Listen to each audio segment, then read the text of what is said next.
So hang up and hush it, I'm feeling. I'm sorry, I feel no attraction and now that it's been a bit. 'Cause I haven't. Halo semua, kembali lagi di channel aku, Kadek Dwi Suryani. Sebelum menonton video ini jangan lupa like, komen, dan subscribe channel ini agar aku semangat membuat videonya. Hari ini kita akan belajar mengenai novel sejarah, terutama mengenai perbedaan antara novel sejarah dan teks sejarah, serta struktur dari novel sejarah. Apa sih perbedaan antara teks sejarah dan novel sejarah? Nah, seperti yang kita ketahui bahwa novel sejarah termasuk dalam teks cerita sejarah. Ada yang tahu mengenai perbedaan keduanya? Kalau tidak ada yang tahu, ayo kita belajar bersama-sama. Perbedaan antara teks sejarah dan novel sejarah dapat dilihat dari tabel berikut ini. Yang pertama, teks sejarah. Teks sejarah dituntut menunjuk kepada hal-hal yang memang pernah ada atau terjadi. Sedangkan novel sejarah dapat saja menggambarkan sesuatu yang tidak pernah ada atau terjadi. Kesemuaannya bersumber pada rekaan.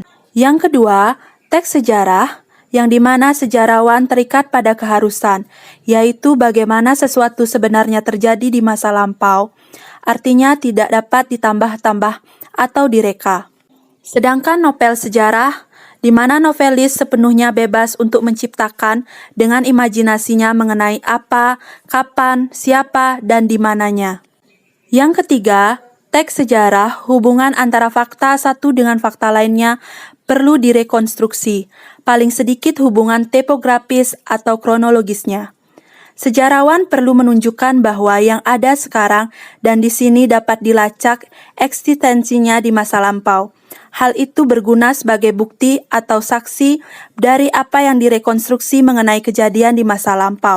Sedangkan novel sejarah, faktor prekayasanya pengaranglah yang mewujudkan cerita sebagai suatu kebulatan atau koherensi dan sekali-sekali ada relevansinya dengan situasi sejarah. Yang keempat, teks sejarah yang dimana sejarawan sangat terikat pada fakta mengenai apa, siapa, kapan, dan di mana. Sedangkan novel sejarah, pengarang novel tidak terikat pada fakta sejarah mengenai apa, siapa, kapan, dan di mana. Kesemuaannya dapat berupa fiksi tanpa ada kaitannya dengan fakta sejarah tertentu. Begitu pula mengenai peristiwa-peristiwanya, tidak diperlukan bukti berkas atau saksi. Yang kelima, teks sejarah, pelaku-pelaku, hubungan antara mereka, kondisi dan situasi hidup dan masyarakat, kesemuanya adalah harus sesuai dengan kenyataan yang terjadi. Sedangkan novel sejarah, pelaku-pelaku, hubungan antara mereka, kondisi dan situasi hidup dan masyarakat, kesemuanya adalah hasil imajinasi. Setelah memahami perbedaan antara teks sejarah dan novel sejarah, apakah novel sejarah memiliki struktur? Jika ada, apa saja strukturnya? Ada yang tahu? Jika belum ada yang mengetahuinya, yuk simak penjelasan berikut ini. Struktur novel sejarah. Yang pertama, pengenalan situasi cerita. Yang kedua, pengungkapan peristiwa. Yang ketiga, menuju konflik. Yang keempat, puncak konflik. Yang kelima, penyelesaian. Dan yang terakhir, koda. Struktur yang pertama, pengenalan situasi cerita. Dalam bagian ini, pengarang memperkenalkan setting cerita baik waktu, tempat, maupun peristiwa. Selain itu, orientasi juga dapat disajikan dengan mengenalkan para tokoh, menata adegan, dan hubungan antar tokoh. Yang kedua, pengungkapan peristiwa. Dalam bagian ini disajikan peristiwa awal yang menimbulkan berbagai masalah, pertentangan, ataupun kesukaran-kesukaran bagi para tokohnya.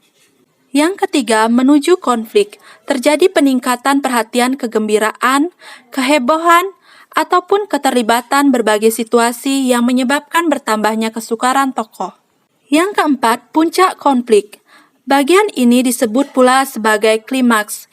Inilah bagian cerita yang paling besar dan mendebarkan. Pada bagian ini pula ditentukannya perubahan nasib beberapa tokohnya. Misalnya, apakah dia kemudian berhasil menyelesaikan masalahnya atau gagal? Yang kelima, penyelesaian. Sebagai akhir cerita, pada bagian ini berisi penjelasan ataupun penilaian tentang sikap ataupun nasib-nasib yang dialami tokohnya setelah mengalami peristiwa puncak itu. Pada bagian ini pun sering pula dinyatakan wujud akhir dari kondisi ataupun nasib akhir yang dialami tokoh utama. Yang terakhir adalah koda. Bagian ini berupa komentar terhadap keseluruhan isi cerita yang fungsinya sebagai penutup. Komentar yang dimaksud bisa disampaikan langsung oleh pengarang atau dengan mewakilkannya pada seseorang tokoh. Hanya saja, tidak setiap novel memiliki koda. Bahkan, novel-novel modern lebih banyak menyerahkan simpulan akhir ceritanya itu kepada para pembacanya.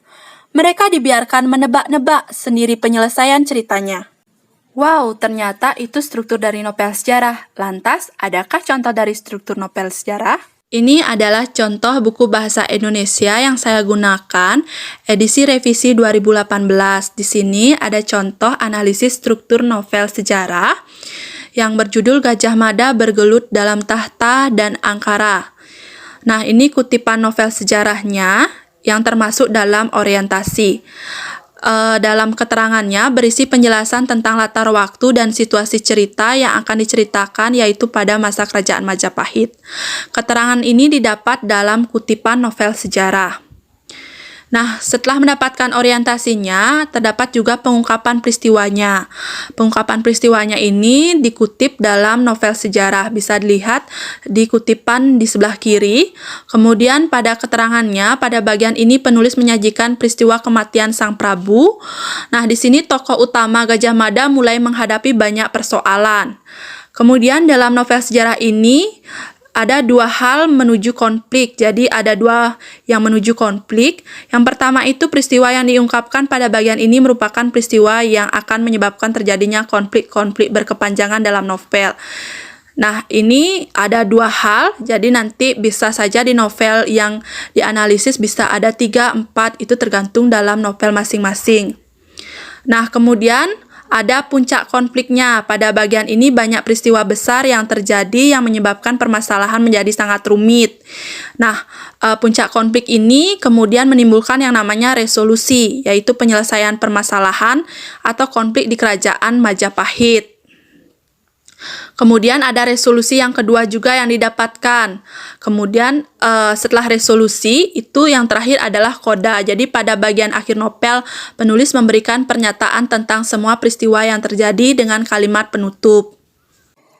Nah, setelah kita mempelajari mengenai perbedaan antara teks sejarah dan novel sejarah serta struktur dari novel sejarah, tugas individu untuk hari ini, carilah satu contoh novel sejarah, satu bab, bisa menggunakan novel yang minggu lalu sudah digunakan, tentukan struktur dari teks novel tersebut, tuangkan dalam bentuk tabel dan kerjakan tulis tangan di buku latihan.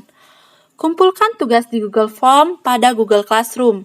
Bentuk tabel seperti contoh yang telah diberikan, yaitu kutipan novel sejarah pada tabel yang pertama, kemudian struktur di tabel yang kedua, dan keterangan dari novel sejarah di tabel yang ketiga. Selamat mengerjakan! Oke, terima kasih semuanya sudah menonton video ini. Selamat mengerjakan tugasnya dan semoga apa yang telah saya berikan bisa dipahami. Jangan lupa like, komen, dan subscribe channel ini agar saya semangat untuk membuat videonya. Sampai jumpa di video selanjutnya.